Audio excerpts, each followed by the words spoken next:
Bismillahirrahmanirrahim. Kolbun TV.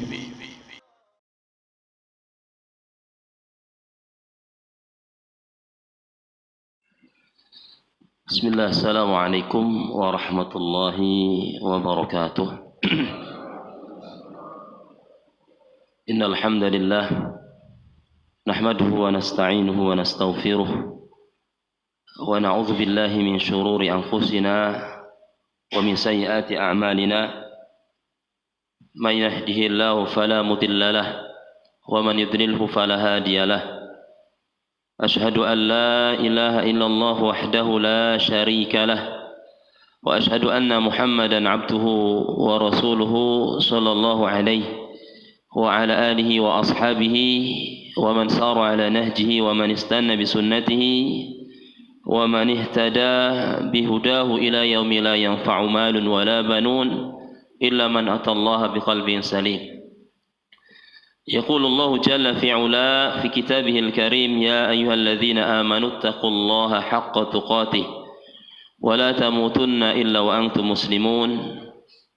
فإن أصدق الحديث كتاب الله وخير الهدى هدى محمد صلى الله عليه وسلم وشر الأمور محدثاتها فإن كل محدثة بدعة وكل بدعة ضلالة وكل ضلالة في النار ثم أما بعد. Jamaah salat subuh, bapak-bapak dan ibu-ibu yang semoga senantiasa dirahmati Allah Subhanahu wa taala. Di pagi yang indah ini, marilah kita panjatkan puji dan syukur kehadirat Allah Subhanahu wa taala, di mana Allah Subhanahu wa taala masih melimpahkan kepada kita begitu banyak nikmatnya. Di antaranya nikmat iman dan Islam. Semoga kita semua dimatikan oleh Allah Subhanahu wa taala dalam menetapi iman dan Islam. Dan juga di antara nikmatnya adalah nikmat kesehatan dan kesempatan. Yang kata Nabi, dua nikmat ini banyak orang yang tertipu di dalamnya. Sebagaimana beliau sampaikan, ni'matani maghbunun fihima katsirun minan nas, as-sihhatu wal faragh. Dua nikmat yang kebanyakan manusia lupa, lalai, tertipu di dalam keduanya, yaitu nikmat kesehatan dan nikmat kesempatan. Di mana kita dapati banyak orang yang mendapati tubuhnya sehat tapi tidak digunakan dalam ketaatan kepada Allah. Begitu juga banyak orang yang mendapati waktu luang, kesempatan, tapi tidak dimanfaatkan untuk beribadah kepada Allah Subhanahu wa ta'ala. Maka mudah-mudahan berkumpulnya kita di tempat yang mulia ini, salah satu rumah-rumahnya Allah Subhanahu wa ta'ala, mendapatkan keberkahan dari Allah Subhanahu wa ta'ala. Sebagaimana yang disampaikan oleh Nabi, burikatil ummatu fi bukuriha, diberkahinya umatku di waktu paginya.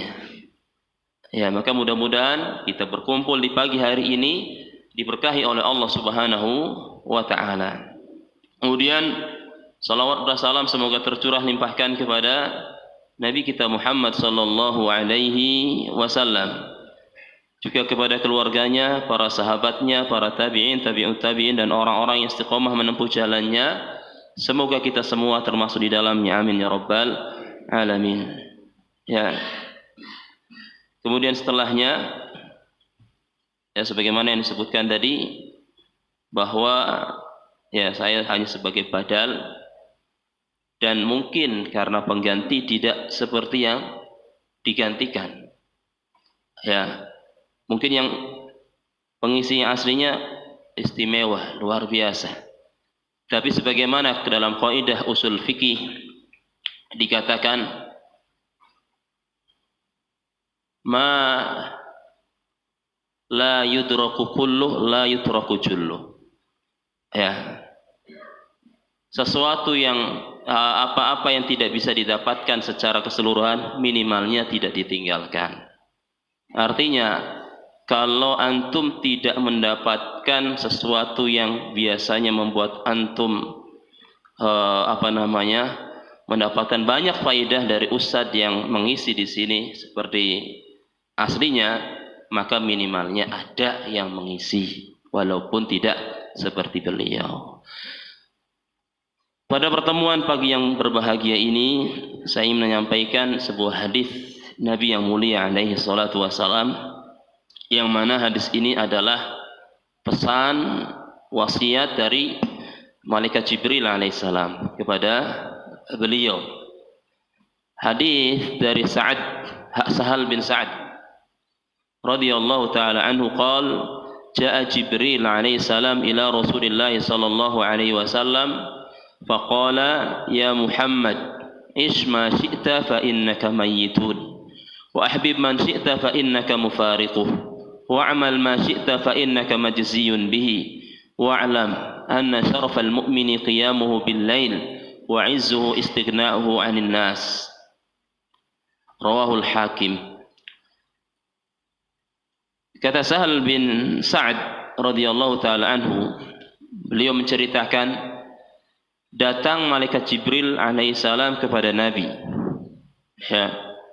Ketika malaikat Jibril alaihissalam mendatangi Nabi sallallahu alaihi wasallam, maka beliau akan menyampaikan perkara yang penting. Ya. Beliau malaikat Jibril alaihissalam berkata kepada Nabi sallallahu alaihi wasallam, "Ya Muhammad, ish ma syi'ta fa innaka mayyitun." Ya. Wahai Muhammad, ini wasiat untuk Nabi kita Muhammad sallallahu alaihi wasallam, tapi pada hakikatnya untuk kita semua juga sebagai umatnya. Kata beliau, "Ish ma syi'ta fa innaka mayyitun." Wahai Muhammad, hiduplah sesukamu, tapi ingatlah, engkau pasti akan mati. Ya. Pesan pertama malaikat Jibril alaihissalam kepada Nabi kita Muhammad sallallahu alaihi wasallam dan juga untuk kita, hiduplah sesukamu, tapi ingat, ada batas akhirnya, yaitu kematian. Ya. Kemudian yang kedua, ahbib ma syi'ta fa innaka mufariquh. Cintailah siapa saja yang kau cintai, tapi ingat, ada perpisahan setelahnya. Yang ketiga, wa'mal ma syi'ta fa innaka majziyun bihi. Beramallah sesukamu, ingat, apapun yang kau amalkan, Allah Subhanahu wa taala akan membalasnya. Ya. Pesan yang pertama, ish ma syi'ta fa innaka mayyitun. Hiduplah sesukamu, tapi ingat, ada batas akhir dari kehidupanmu, yaitu kematian. Faidah dari pesan yang pertama adalah apa? Sehebat apapun kita, sekaya apapun kita, ya, setinggi apapun jabatan kita, pasti akan merasakan kematian. Jangankan kita, Nabi SAW manusia termulia, dikatakan oleh malaikat Jibril, engkau akan mati. Ya. Artinya kita harus senantiasa berhati-hati. Ya. Jangan mentang-mentang sekarang kita punya jabatan, sekarang kita punya kekayaan, kemudian kita bertindak semena-mena. Ingat, ada batas akhirnya, yaitu kematian. Kullu nafsin dha'iqatul maut. Setiap jiwa yang hidup akan merasakan kematian. Dan kematian itu datang tidak pandang bulu. Ya. Kematian itu tidak hanya mendatangi orang-orang yang beruban saja. Kematian itu tidak mendatangi orang-orang yang sakit parah saja. Ya, kadang orang yang sehat, sering berolahraga tiba-tiba mati. Atau bayi yang baru lahir mati. Artinya kematian itu tidak memberitahukan ya kapan akan datang. Sebagaimana Allah Subhanahu wa taala berfirman, "Ainama takunu yudrikumul maut." Dimanapun kalian berada, ya, dimanapun kalian berada, pasti akan ditemukan oleh kematian. Walau kuntum fi buruji musayyadah, sekalipun berada di benteng yang paling kokoh, kita bersembunyi dimanapun. Ya, orang-orang Barat bikin benteng kiamat, rumah anti kiamat, artinya ketika kiamat terjadi mereka akan selamat ketika bersembunyi di situ. Mungkin ya? Gak bisa. Ya. Sekokoh apapun, setebal apapun baja yang melapisi benteng tersebut, ya, ketika Allah Subhanahu wa taala menakdirkan fa idza jaa ajaluhum la yasta'khiruna sa'atan wa la yastaqdimun, apabila datang ajal kepada mereka, ya, tidak ada yang bisa mempercepat, tidak ada yang bisa menundanya walaupun hanya sesaat. Ya. Kalau belum waktunya mati, minum racun paling berbahaya pun nggak mati. Ya. Orang terjun dari lantai 25 ke bawah nggak bakalan mati kalau belum ajalnya. Ya. Tapi kalau sudah ajalnya, mau di bagaimanapun, pergi ke dukun manapun, ya, pergi ke dokter manapun, bayar berapa miliar pun tidak akan bisa menyelamatkan hidupnya. Ya, jadi kematian itu pasti, sebuah kepastian kapan datangnya, wallahu taala a'lam. Tandanya bagaimana? Wallahu taala a'lam. Ya, apakah sakit keras? Tidak, bukan itu tandanya. Sebagaimana seorang penyair mengatakan, wa kam min sihhatin mata min ghairi sababin atau min ghairi illatin wa kam min saqmin ya asa hina dahru. Betapa banyak orang yang sehat bugar mati tanpa sebab, dan betapa banyak orang yang sakit parah bahkan diponis oleh dokter besok mati, ternyata masih panjang umurnya. Inilah kematian. Ya, jadi pesan yang pertama malaikat Jibril alaihissalam kepada Nabi kita Muhammad sallallahu alaihi wasallam, hiduplah sesukamu tapi ingat, ya, tapi ingat. Dan inilah yang diwasiatkan oleh Nabi sallallahu alaihi wasallam kepada kita juga, ya, agar kita senantiasa mengingat bahwa ada batas akhir dari kehidupan dunia ini. Akfiru dzikra hadimil ladzat wa hiya al-maut, kata Nabi.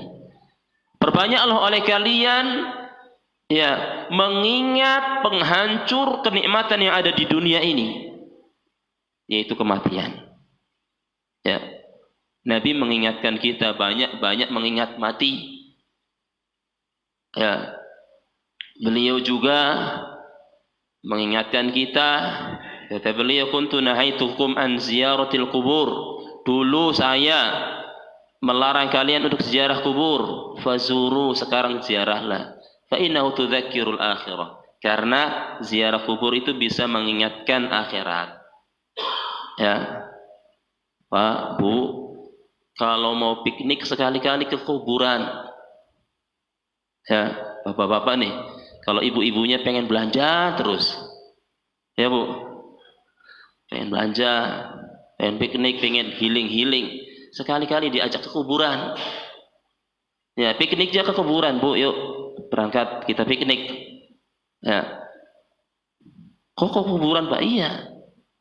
Karena dengan pergi ke kuburan kita bisa mengingat akhirat. Oh, ini loh rumah kita.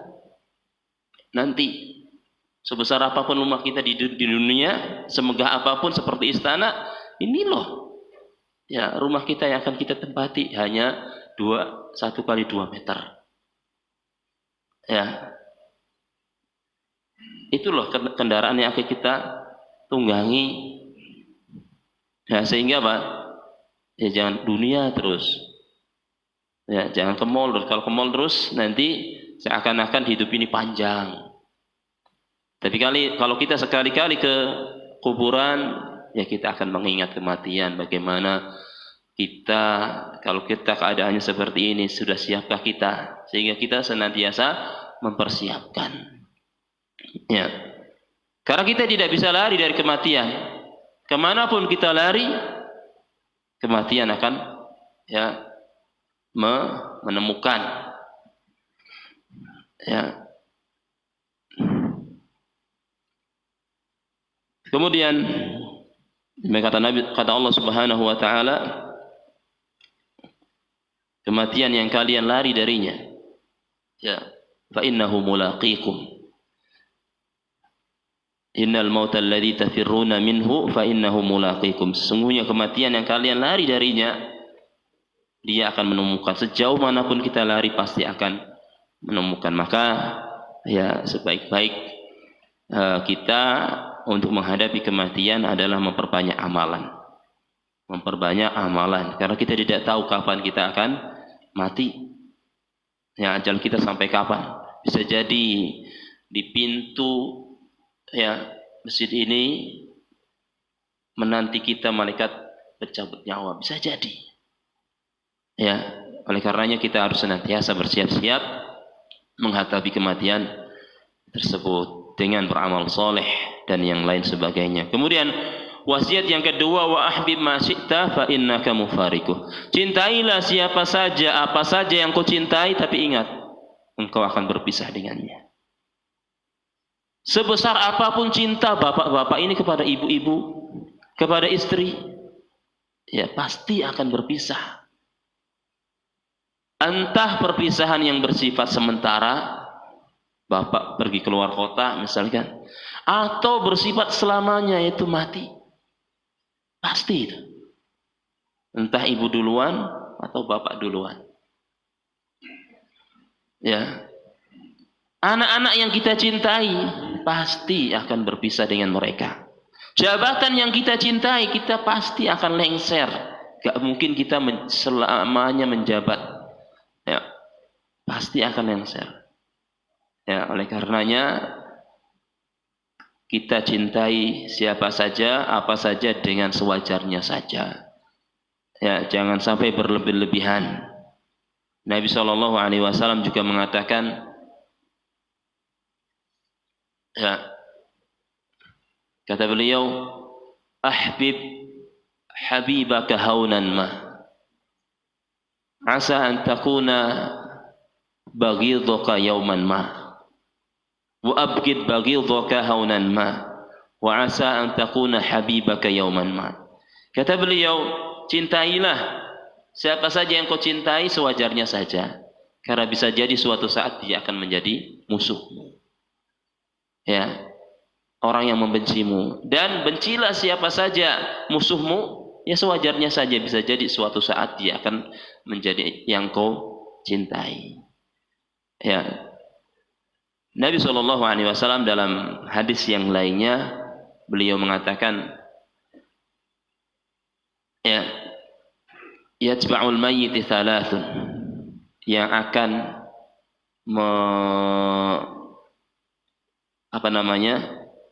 yang akan menghantarkan mayit jenazah ada 3.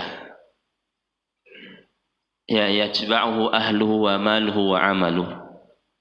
Akan dihantarkan oleh keluarganya, oleh hartanya dan amalnya. Wa yarji'u itsnan ahluhu wa maluhu. Yang 2 akan kembali, yaitu keluarga dan harta. Wa yabqa amaluhu, yang akan tetap bersamanya adalah amalan. Ya, keluarga. Sebesar apapun kecintaan keluarga kita kepada kita, ketika kita sudah berada di liang lahat, ketika kita sudah dikubur, ya mana mungkin mereka akan tetap di situ menemani kita, atau mana mungkin mereka akan ikut terkubur bersama kita, nggak mungkin. Ya, setelah kita dikubur ya sudah pulang. Ya. Dan juga harta, sebanyak apapun harta yang kita miliki di dunia ini, ya, semegah apapun rumah yang kita tempati, semewah apapun kendaraan yang kita naiki, itu semua tidak ada harganya, ya, tidak bernilai untuk kita ketika kita sudah di liang lahat. Ya, jadi jangan bangga sekarang kita punya kekayaan ya banyak, karena ketika mati kekayaan itu beralih nama menjadi milik ahli waris. Ya. Ada sebuah hadis, kelak di akhirat ada yang mencari hartanya. Ya, mali, mana hartaku, mana hartaku. Karena dia di dunia memiliki harta yang melimpah. Ya. Maka dikatakan kepadanya, malaka min malika illa ma akalta fa'afnait. Engkau tidak punya harta kecuali apa yang kau sudah makan, kemudian sudah menjadi kotoran. Ya, sudah. Wa ma labista fa'ablait, dan apa yang kau pakai, pakaian yang kau pakai itu kemudian sudah usang menjadi serbet, menjadi keset dan yang lainnya. Wa ma tasaddaqta fa'amdait, dan apa yang kau sedekahkan itu yang tersisa. Ya. Wa ma siwa dzalika tarikuhu linnas, dan yang lainnya, yang selain itu engkau akan tinggalkan untuk manusia. Jadi kalau kita punya harta di dunia ini, harta yang melimpah, kalau kita nggak mau sedekah, kalau kita nggak mau berinfak, kalau kita nggak mau zakat, kita nggak punya harta pada hakikatnya. Kita miskin. Ya, karena harta kita yang sebenarnya adalah yang kita keluarkan di jalan Allah Subhanahu wa taala. Maka benar apa yang dikatakan oleh Nabi, ma naqasat shadaqatun min malin. Sedekah itu tidak mengurangi harta. Ya, secara fisik, secara zahir memang berkurang. Tadinya kita 100.000, sedekah 10.000 jadi berkurang. Tapi pada hakikatnya itulah harta kita. 10.000 itu, yang 90 milik ahli waris kita. Ya, jadi jangan sayang-sayang, mumpung masih ada kesempatan. Ya, mumpung masih ada kesempatan, kita banyak beramal, ya bersedekah. Ya, jangan sampai ya kita menyesal. Ya, sebagaimana yang dikatakan oleh Allah Subhanahu wa ta'ala, wa anfiqu mimma razaqnakum min qabli an ya'tiya ahadukumul maut fayaqula rabbi laula akhartani ila ajalin qarib fa asaddaq wa akum minas salihin. Ya, jangan sampai kita termasuk orang-orang yang menyesal. Ya, sampai datang kematian, ya kemudian menyesal, ya Allah, kalau seandainya engkau menunda kematianku, ya fa asaddaq wa akum minas salihin, saya aku akan sedekah dan aku menjadi orang-orang yang soleh. Ini penyesalan orang yang ya tidak memanfaatkan kehidupannya untuk berinfak, bersedekah dan yang lainnya. Ya, kemudian yang ketiga, atau tadi wa malu, dan harta, ya yang akan mengantarkan jenazah, harta akan kembali. Yang tetap setia bersama kita, menemani kita menjawab pertanyaan malaikat di dalam kubur adalah amalan kita. Ya, yang menemani kita di timbangan amalan Allah Subhanahu wa taala juga amalan kita. Yang menemani kita melewati sirat juga amalan kita. Yang tetap setia kepada kita, maka banyak-banyak beramal.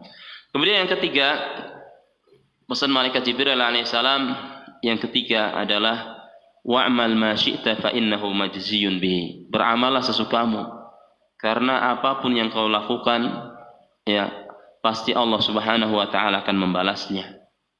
Faman ya'mal mithqala dzarratin khairan yarah wa man ya'mal mithqala dzarratin syarran yarah. Ya, barang siapa yang beramal sebesar biji sawi kebaikan, biji sawi yang kecil, ya Allah engkau akan melihat balasannya di akhirat. Dan sebaliknya, barang siapa yang melakukan amalan sebesar biji sawi keburukan, engkau akan ya melihatnya di akhirat, melihat balasannya.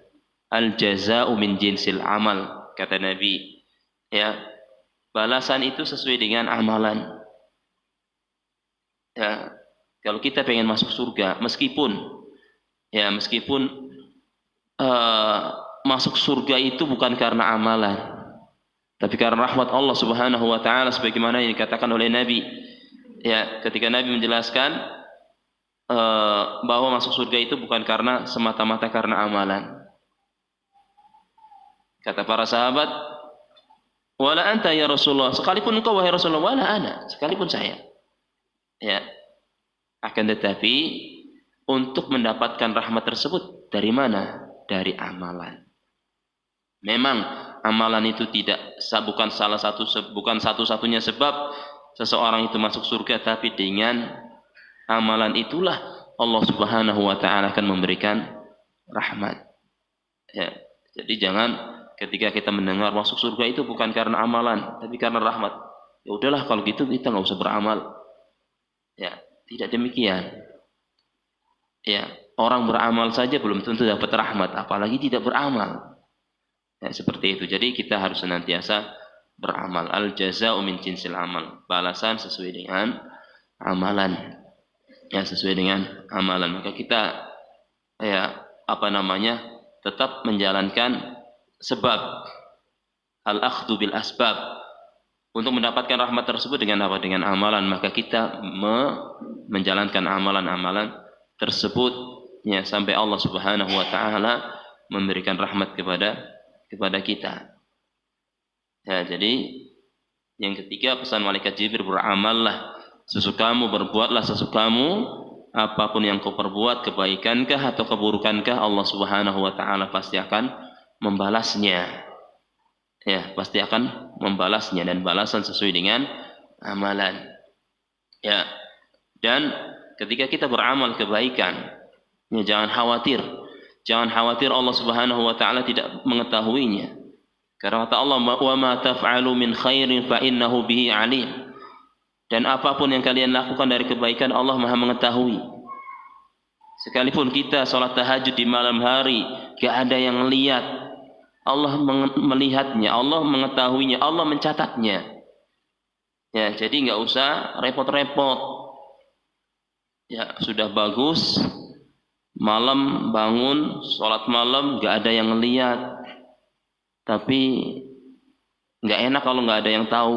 Diposting di status, alhamdulillah, tenang rasanya sudah sholat malam. Ya. Baca Quran nggak ada yang tahu, posting lagi, alhamdulillah, hati ini tenang setelah membaca beberapa ayat dalam Al-Quran. Ya, kita seolah-olah pengen membantu malaikat mencatat amalan kita, nggak usah. Ya, bahkan akan lebur, akan gugur amalan yang kita lakukan tersebut. Ya, eman sudah bangun malam, sudah nggak ada yang tahu, hanya Allah Subhanahu wa taala saja yang tahu, tapi dikasih tahu dengan update status. Zaman sekarang kan seperti itu. Selalu ya, seolah orang lain itu harus tahu apa yang saya lakukan. Sedang piknik dipoto. Ya, sedang makan-makan dipoto. Padahal utangnya banyak, yang utangin ngelihat postingannya, wah ini utangnya nggak bayar-bayar tapi posting makanan, posting piknik dan yang lainnya. Ya. Kemudian pesan yang selanjutnya, wa'lam anna syarafal mu'mini qiyamuhu bil lail. Ketahuilah bahwa kemuliaan seorang mukmin dengan salat malamnya. Ya, salat malam. Nabi SAW mengatakan, alaikum bi qiyamil lail fa innahu da'bus salihin. Jagalah oleh kalian salat malam, karena itu kebiasaan orang-orang soleh terdahulu. Ya, dan juga dapat menghapuskan dosa-dosa. Dan sebagaimana yang kita ketahui, ya, orang-orang mulia, orang-orang terdahulu, mereka sangat menjaga salat malam. Ya, meminta, berdoa kepada Allah Subhanahu wa taala. Kemudian yang terakhir, ya, wa izzu istighna'uhu 'anil nas, dan kemuliaan dia adalah merasa cukup dari manusia. Artinya tidak selalu bergantung kepada manusia. Ya, tidak selalu bergantung kepada manusia, tidak menyandarkan sesuatu kepada manusia, tapi menyandarkan semuanya kepada Allah Subhanahu wa taala. Ya, mungkin butuh, tapi terlebih dahulu minta kepada Allah Subhanahu wa taala sebelum minta kepada manusia. yaitu kemuliaan seorang mukmin. Ya, senantiasa merasa cukup dan tidak butuh bantuan orang lain, tidak ingin dibelas kasihani oleh orang lain, karena dia merasa punya Allah Subhanahu wa taala. Ya, banyak meminta kepada Allah Subhanahu wa taala. Ketika meminta kepada Allah, ya, kita jangan sampai kena murka Allah. Ya, kata Nabi sallallahu alaihi wasallam, "Man lam yas'alillah yaghdabu alaih." Barang siapa yang tidak meminta kepada Allah, maka Allah murka. Ya. Barang siapa yang tidak mau berdoa, tidak mau meminta, Allah murka. Jadi ketika kita sering meminta, Allah senang. Ketika kita sering berdoa, Allah senang. Berbeda dengan manusia. Manusia kalau kita sering meminta kepada dia, sekalipun hal yang sepele, sekalipun hal yang murah, garam misalkan, garam, ya, setiap hari minta garam 1 sendok. Ya, ibu-ibu nih misalkan, ada tetangganya mau masak minta garam. Kira-kira gimana perasaannya, Bu? Setiap hari, garam kan murah ya, 1.000 paling. Setiap hari minta 1 sendok, 1 sendok. Gimana perasaannya? Marah. Tapi Allah Subhanahu wa taala tidak. Ketika kita sering meminta kepadanya, Allah malah senang. Tapi kalau kita gak mau minta, Allah murka, Allah marah. Maka jangan sampai kita kena murka Allah Subhanahu wa taala. Oleh karenanya, kita kalau ada apapun yang kita butuhkan, minta dulu kepada Allah Subhanahu wa taala. Karena insya Allah ketika kita minta kepada Allah Subhanahu wa taala, sebagaimana janji Allah, ud'uni astajib lakum, berdoalah kepadaku, niscaya aku akan kabulkan. Ya, jadi sebelum kita meminta kepada siapapun, minta dulu kepada Allah Subhanahu wa taala. Ya, mungkin itu barangkali yang bisa saya sampaikan. Ya, pesan malaikat Jibril alaihissalam, yang juga pesan untuk kita semua sebagai batasan-batasan barometer kita untuk menjalani kehidupan di dunia ini. Ya, agar kita jangan merasa hidup ini panjang. Ya, kita juga senantiasa memanfaatkan orang-orang yang ada di sekitar kita dengan mencintai mereka. Tapi ingat, jangan berlebihan, karena ketika berlebihan, ketika berpisah, sakit hati. Ya, sewajarnya saja. Ya, dan juga kita harus senantiasa beramal, ya, agar kita mendapatkan kebaikan dari Allah Subhanahu wa taala di akhirat kita. Kemudian juga hendaknya kita senantiasa menjaga salat malam walaupun hanya satu rakaat. Ya, kemudian yang terakhir, kita jangan selalu berharap kepada manusia, jangan selalu bersandar kepada manusia, tapi yang hendaknya kita jadikan sandaran adalah hanya Allah Subhanahu wa taala. Itu kurang lebihnya mohon maaf. Apa yang benar dari Allah Subhanahu wa taala, yang salah dan keliru dari diri saya pribadi dan dari syaitan. Ya, barangkali sebelum ditutup ada yang ingin menambahkan, ya, silahkan. Baik, barangkali kita masuk ke sesi kedua. Ada yang ingin ditanyakan?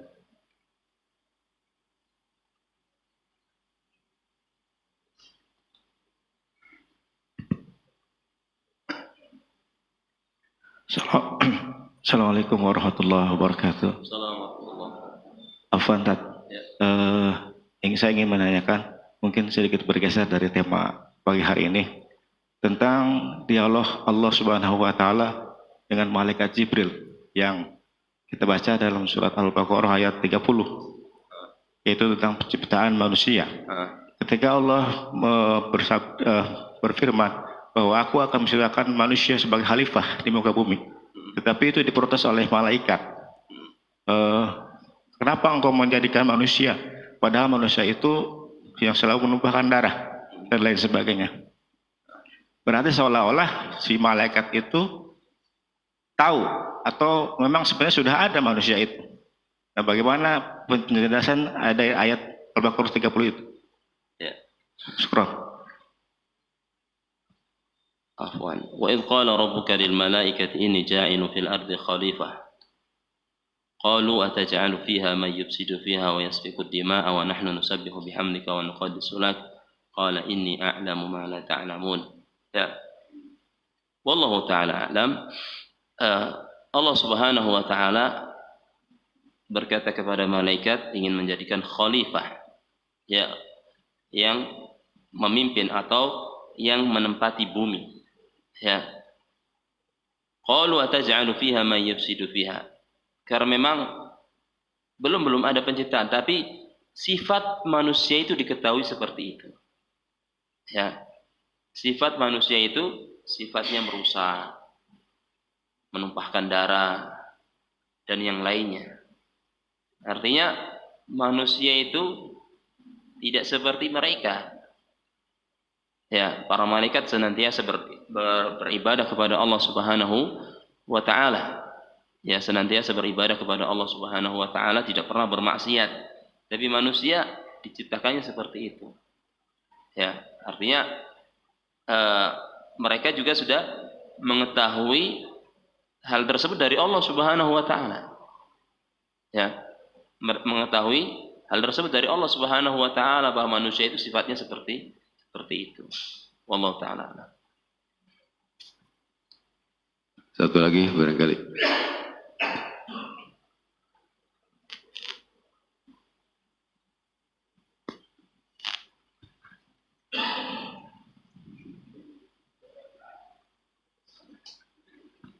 Assalamualaikum warahmatullahi wabarakatuh. Assalamualaikum warahmatullahi wabarakatuh. Berkaitan dengan masalah kematian tadi ya, Ustaz. Selama ini kita tahu bahwa, atau yang kita sering dengar bahwa nantinya setelah kita meninggal itu akan ada hisab. Jadi kita dihisab, pahalanya dengan dosanya ditimbang seperti itu. Apakah ada golongan manusia ini yang dia bisa masuk surga tanpa dihisab gitu, Ustaz? Kenapa pertanyaan ini muncul dalam pikiran saya? Ketika saya mendengar suatu kisah Nabi, itu ada orang yang selama ini banyak berbuat maksiat, banyak berdosa. Dia punya keinginan untuk bertaubat. Kemudian dia ingin bertemu dengan Rasulullah. Qadarullah di perjalanan itu dia meninggal dunia. Terus sahabat Nabi bertanya, bagaimana dengan orang yang dia sudah punya keinginan untuk bertaubat, bertemu dengan Rasulullah, tapi belum kesampaian, udah meninggal. Terus di kisah itu diceritakan bahwa disuruh ukur jarak antara dia pergi ke Nabi itu lebih banyak mana, adakah setengahnya atau lebih gitu. Ketika diketahui bahwa perjalanannya sudah mencapai setengah perjalanan lebih, itu Nabi katanya mengatakan bahwa taubatnya sudah diterima dan dia bisa masuk surga gitu. Nah, kalau dilihat dari kisah ini kan sepertinya gitu, Ustaz, kalau kita membacanya sepintas itu seolah-olah kan kok segampang itu gitu.